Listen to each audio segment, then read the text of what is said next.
I'm Judy Perlman, and I'm the host, sorry about that. Our guest today is Susan Yanow. Susan has done a lot of work on reproductive rights as an educator, as a trainer, as she has co-founded a very important organization that works internationally. I'm going to let her tell us about much of that, but I guess I want to open up our question with a really important question, which is that, Susan, you have been working for many years now to bring medication-assisted abortion to the world, and yet so few people have heard about this. What's going on? How is it that we haven't heard about pills and abortion? So, for most people, abortion is a forbidden topic. It's a very stigmatized topic, and the anti-abortion people have worked really hard to make sure that people feel ashamed about it, afraid about it, and part of that fear is not making accurate information available. So these abortion pills were introduced in Europe in the 1980s. In the late 1980s, early 1990s, they were introduced into the US in 2000. They're FDA approved, and yet a recent poll showed that only 33% of people in the United States know that there are such a thing as abortion pills, and that they exist, and that they cause a miscarriage, and that people can choose to use them in the clinics up to 10 or 11 weeks, depending on the clinic. But what I'm excited about is this is a technology that puts the power of making a decision into our hands. It's been very restricted, it's been over-medicalized, but it has the potential to make safe abortion accessible for everybody, regardless of the country they live in or the county they live in. So wait a second, we need to go back and sort of unpack a little of this, because what you're saying is this technology exists.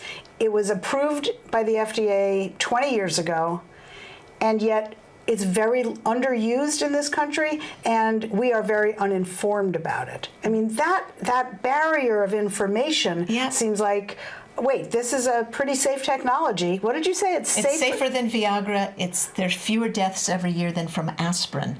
Wow. So it's a very safe technology. And so there's really two things about it. One is that people don't know about it.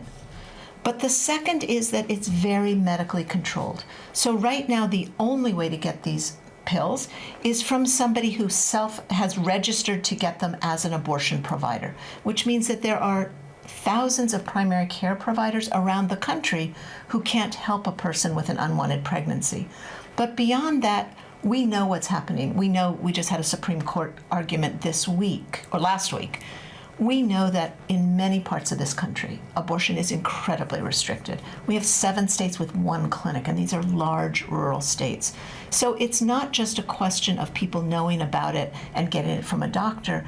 That's not possible for many, many people. And that's been true since shortly after Roe v. Wade passed. Access has not been equal. Wow. So restricting access is a very political decision, and it's in a cascade right now in all of these states as they restrict access to clinics. There's also a real tamp down on the information. Well, I think the information has been, as you said when we were talking before the show started, you didn't know about that abortion pills were there. And if we don't know about something, we don't think to access it. If we don't know it exists, we don't even know how to search for it on the internet as a thing. So what I think is exciting about these pills is that outside of this country, since the 1980s, people have been accessing these pills, and there's lots of studies that show how safe and effective they are. There's, of course, studies inside the clinic, but there's also proof that with good information, people can do this themselves. And in this country, we've over-medicalized this, and it's because it's abortion. One can get Viagra a lot easier than one can get abortion pills. So, I think you're absolutely right. It is a political intersection that has medicalized this and therefore used that as a restriction, as a route to restriction. Yeah.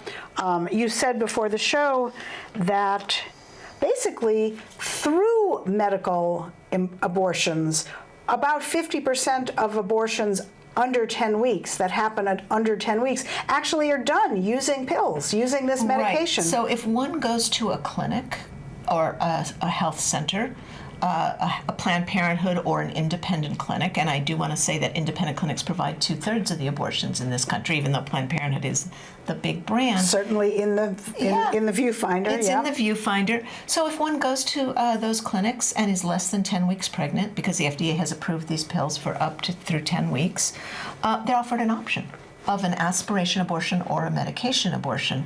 But one of the things I think people really need to understand is that for every abortion with pills that happens in a clinic in Northern Europe or the US where abortion is legal, as long as the abortion is done with a medical provider, there's probably 1,000 abortions done outside the clinic with these pills around the world.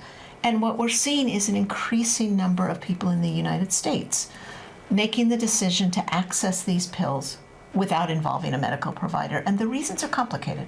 We don't know all the reasons because it's a clandestine activity. Because one of the things I do want to make sure anybody watching this show knows is that 22 people have been arrested for using these pills because the practice can be criminalized. The first arrest was in 2007 right here in Massachusetts, in Lawrence, a young woman who obtained the pills on her own because she didn't want her mother to know that she was pregnant. But let's just go back and understand, just because I found that confusing to me. The pills being administered by a doctor is a legitimate and, in fact, broadly used means to abortion, especially early in the pregnancy. It's only approved for up to through 10 weeks, so up to the 11th week. They're just as effective, but if you go and you get them on your own through mail or through traveling to another country where they're legal, self-administered, self-managed abortion is what becomes criminal. Exactly. And there are 6 states with laws that specifically ban self-managed abortion done without a medical provider. But the arrests haven't necessarily happened in those 6 states. These 22 arrests have happened all over.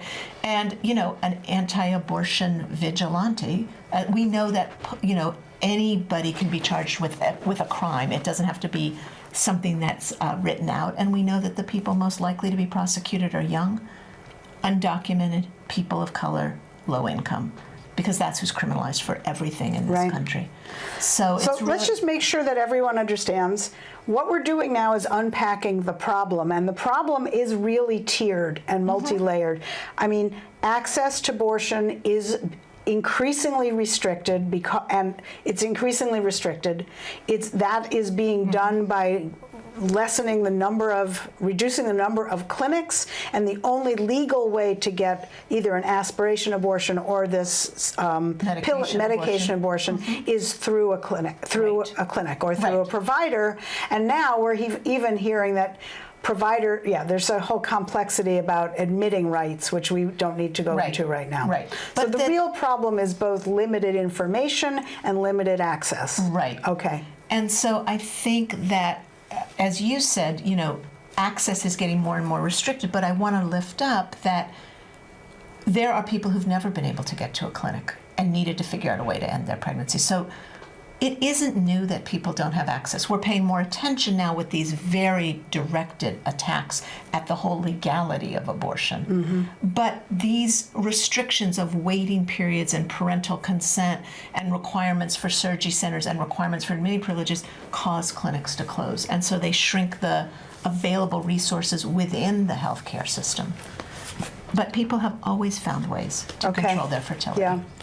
Yeah, well, you were talking about in Wyoming, there's one clinic and there's a 3-day waiting. Was it in Wyoming? Well, there's 7 states. 7 states. Only one clinic in the entire large state. Some of those are also the states that have 3-day waiting periods. So explain what a 3-day waiting period means. So a 3-day waiting period, let me give you an example of North Dakota, where, let's say, in the entire big rural state of, you don't happen to live near Fargo, which is where the only provider is. So let's say it's 250 miles to get there.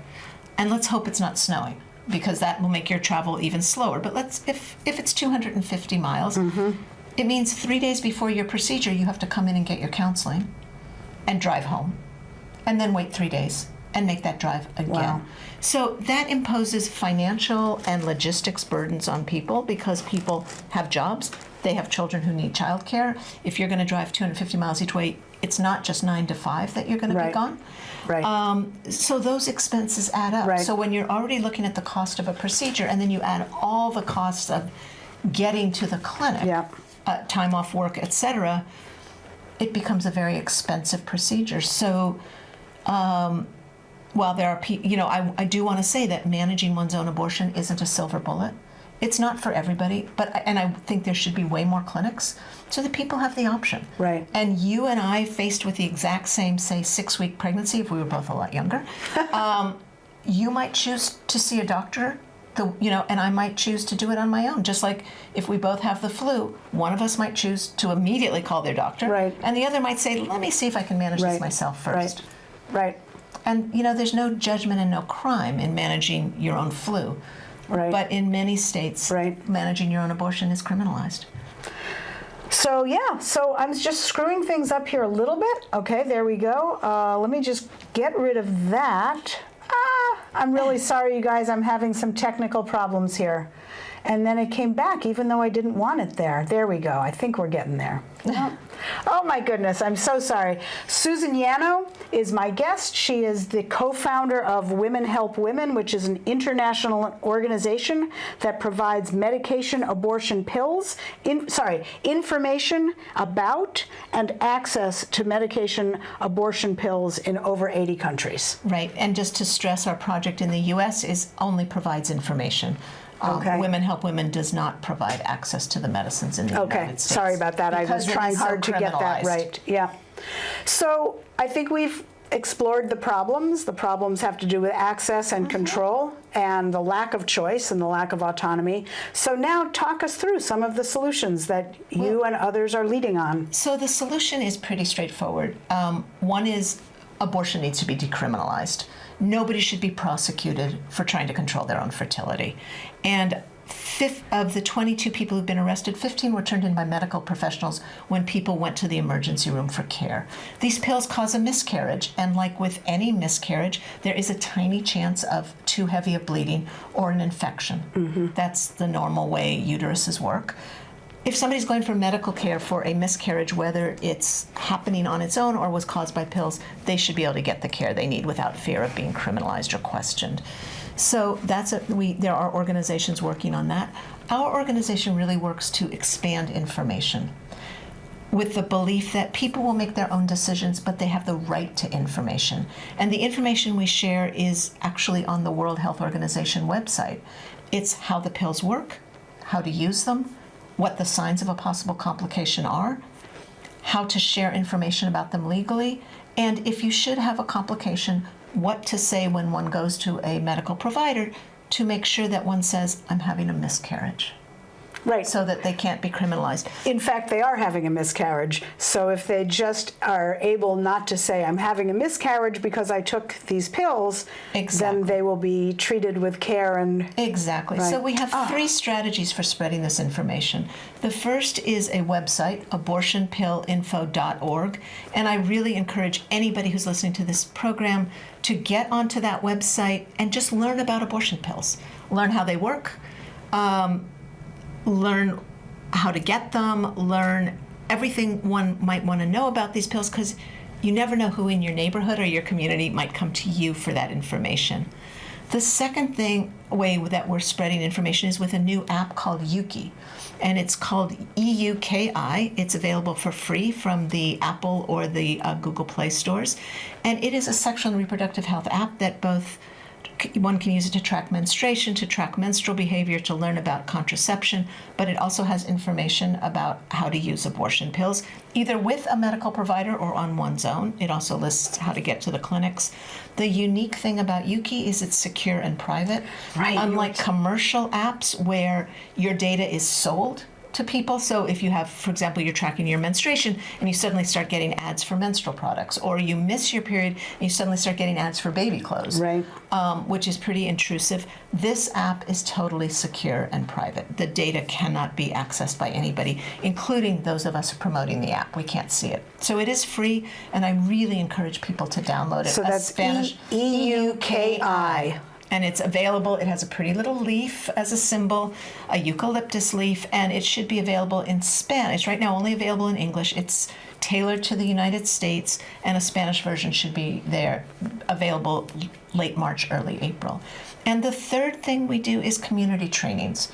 We convene what we call information shares. These are 3-hour sessions that walk people through what are the abortion pills, what's the correct way to use them, what are the precautions, who are the people who shouldn't use them if there's a contraindication, what to expect, and again, what to do if one needs to go get medical care.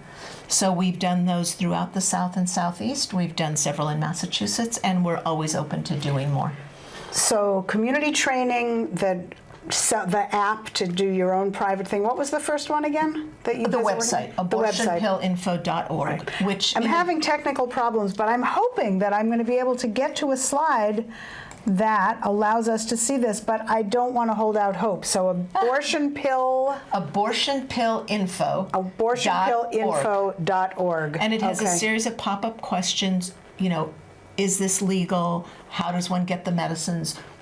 Should one use the medicines? What to expect? So it's a very user-friendly website, and just encourage people to learn about this technology, which is safe, effective, and can be life-changing. And is less dangerous than Viagra. I mean, really. I'm just saying, okay? If men just saying. could get pregnant, abortion would be a sacrament. Right. So. Yep. What was I going to say? Oh, you also said that the Yuki app has another level of privacy. Not only is your data private, but why don't you explain how Right. it's also very much protects users. We have security on both the website and on Yuki. So at the website, there is a portal to access our counselors in either English or Spanish. They're based overseas for their security. A person would type in their question. They would get back a randomized web link. That web link would go blank within 7 days, so that there's no electronic trail that can be used if they should have to be interrogated for any reason. Within the Yuki app, it's passcode protected. So let's say your password was 1234, and let's say you had an intrusive partner or an intrusive mom. You would set it up, and you would tell them that your password was 78910, and they would see a different screen.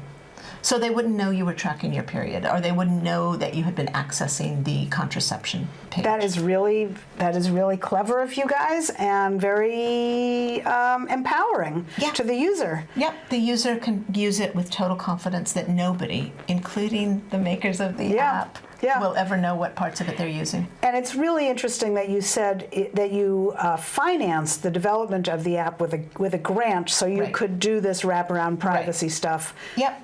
And the developers of the app, actually, we didn't develop the app and do the foundational research for the app was done by a group called IBIS Reproductive Health, which is also based here in Cambridge. But they did focus groups and a serious, over a year of solid research to find out what users wanted and what users were concerned about. So as far as we know, it is the only gender-neutral, non-judgmental app that's out there that also combines all aspects of sexual and reproductive health. So there are apps that track periods, there are apps that on contraception, there are some international apps on abortion, but they're not all in one place. And since we know that people have a range of needs throughout their reproductive lives, now it's all packaged. Yeah, that's really very interesting. Very interesting. So part of your solution then is you don't call it training. We call them information shares, but they are trained. Yeah, right. It's to train the trainers, because part of the information share is how to talk about this and to think about who else in your community you could present this information to, because we truly believe that this information should be part of basic sex ed, which we don't do a very good job of in this country either, but anybody with a uterus should know about abortion pills. They should know about emergency contraception. They should know about contraception. And so we're working hard to get the word out. Yeah. Very interesting. And I think the sort of the byword is autonomy and empowerment. And this is what you're trying to do, is to allow women to have the information they need to make their own choices. Yep. And I think, especially in this moment where abortion rights are under such severe attack and where so many people are losing access, we really want to make sure people know there is a safe alternative. Because what we know is, through the years, people have done whatever they need to do to try to end unwanted pregnancy, and now we have a safe technology to do it. That's just like, it's kind of crazy. It's kind of crazy. It's kind of crazy. Yeah. But here we are. Yeah. Well, okay. So I think we're not going to get our slides because I keep getting distracted and I hit something with something. So we're done with the slides. So That's we let fine. the slides go. But that gives us even more time then to really think through and unpack and talk about the takeaways. Because there's really some important and fundamental lessons that you wanted to get out. So Yep. Susan, let it rip. Okay. So the takeaways I would just say is the conversations about abortion are stigmatized, and many people who've had abortions have never told anybody, or they've only told one or two people. And I understand that it can be difficult to say, I had an abortion. But it is even more valuable to say, do you know there's such a thing as abortion pills? And they cause a miscarriage? Like at the Thanksgiving table, that's a really interesting conversation to have with people. People might get sidetracked about the politics of abortion, but it's a very interesting technology. And the fact that it causes a miscarriage and that 15 to 20% of all pregnancies end in a miscarriage, it just promotes a process that our bodies know how to do anyway. Mm-hmm. And it's safe and it's effective. And by people knowing that, I won't say his name, but the current president and the current Congress want to take this away from us, knowing that they actually can't, is empowering. They can make it much harder. They can criminalize it, but as I've said to many people, we can't stop cocaine from coming into our country. We're not going to stop mifepristone and misoprostol either. That's a really amazing parallel to draw. You're right. It's sort of supply and demand. The demand is here, the need is here. Yeah, and people will find a way. So tell us a little bit, we'll come back to more takeaways, but I also was very interested to hear that it's a different world in South America and in Europe. It's just internationally, this is a different vibe. It's understood. Yes and no. Okay. I will say in some countries in Europe, there's less stigma around abortion. Mm-hmm. There's a lot of stigma around abortion in Latin America and in Mexico. Mexico, Chile, Brazil have arrested people for doing their own abortion. One of the things that's different, though, is in many countries in Latin America, the medicines that we have to have a prescription for are over the counter. That's what it was, right. So they're over the counter. They're over the counter in India. They're over the counter in China. They're over the counter in Moldova.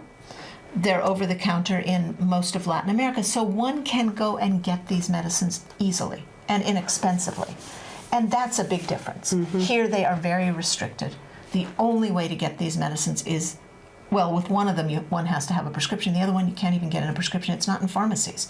It's dispensed by the clinician who has pre-ordered it. Mm-hmm. So it's very hard to get. Now, given that, people have found lots of ways. And we know from looking at the stories of people who've been arrested, we know how people in the U.S. are getting these medicines. They're ordering them from the internet. They're having people in Latin America send it to them.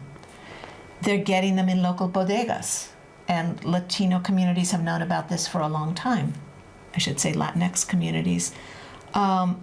One of the medicines, misoprostol, is also used to treat ulcers, and it's used to treat arthritis.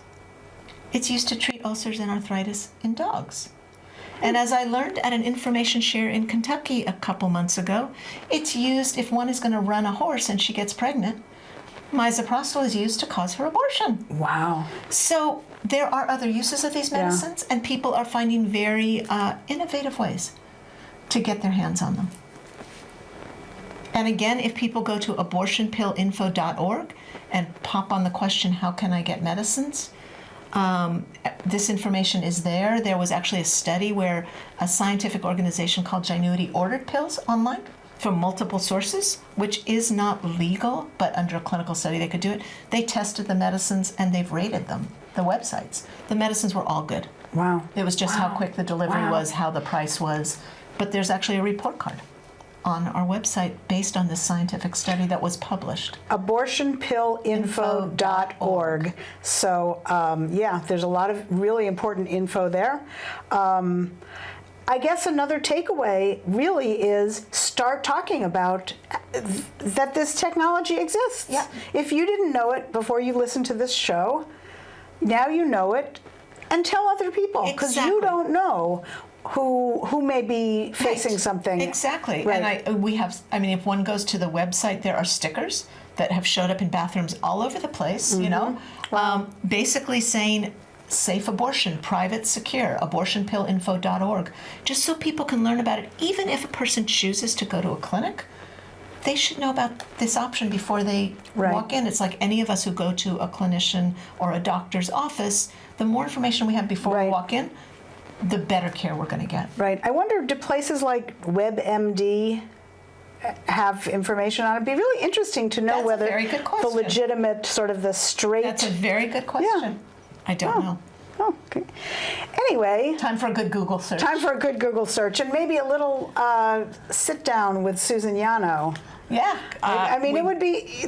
We love doing information Yeah. shares, so Yeah. we've done a few in this area. So if you're interested, get in touch with the host. She'll get in touch Yeah. with me, and Yeah. we can make it happen. Susan, I really have to tell you, I learned a lot. I learned a lot in preparing for this. I've learned a lot in the studio today. And I just have to say, this is why I wanted to do this show. I feel a mission to get important information from experts to non-experts, and this is like this day has felt like this is what I'm here to do. Well, that's great. I also do want to say that this information is easy to understand. One does not. I'm a social worker. I am not a clinician. Right, you're not an expert. You're an expert in that you know this information, I know but the you information, understand but it. anybody right. can learn right. it. I You're a don't- smart person. It's very accessible. Right. It's very right. accessible. Right. So what you did is we helped in this show take it over the silo, Yeah. out into the world, Yeah. and it's accessible information. And Exactly. So take it and disseminate Yeah. it. Like seed, like Johnny Appleseed. That's it. it. Can be misoprostol tablets being seeded everywhere. on that image, we will say thank you. You're very welcome.